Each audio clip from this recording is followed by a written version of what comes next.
রমজানের ভালোবাসা ও সংগ্রাম। রমজান ছিলেন এক সাধারণ মানুষ। তাঁর জীবনে বড় সম্পদ ছিল তাঁর প্রিয় স্ত্রী বেবি। দুজনের জীবন ছিল সুখের, তবে একদিন বেবির বাচ্চা হওয়ার সময় হঠাৎ গুরুতর অসুস্থ হয়ে পড়ে। ডাক্তার জানালেন তাঁকে আইসিইউতে ভর্তি করতে হবে, আর চিকিৎসার খরচ হবে অনেক। রমজান প্রথমে হতাশ হয়ে পড়েন, কারণ তাঁর সঞ্চয় খুবই সীমিত।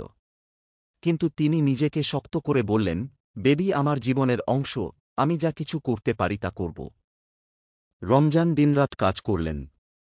দিনের বেলা একটা কাপড়ের শোরুমে কাজ করতেন, রাতে টুকটাক ছোট কাজ। পরিবারের সদস্যরাও সহায়তা করল। তাঁর নিজের আরামায়েশ, খাবার সবকিছুই বাদ দিলেন স্ত্রীকে সুস্থ করতে। 2 মাস ধরে রমজানের অক্লান্ত পরিশ্রম ও ডাক্তারদের চেষ্টায় বেবি সুস্থ হয়ে উঠল। হাসপাতাল থেকে যখন বেবি বাড়ি ফিরলেন, তখন তাঁর চোখে জল আর রমজানের মুখে শান্তির হাসি। রমজানের এই সংগ্রামের গল্প সবাইকে স্পর্শ করল। তিনি দেখিয়ে দিলেন, ভালোবাসা আর দায়িত্ববোধের চেয়ে বড় কিছু নেই।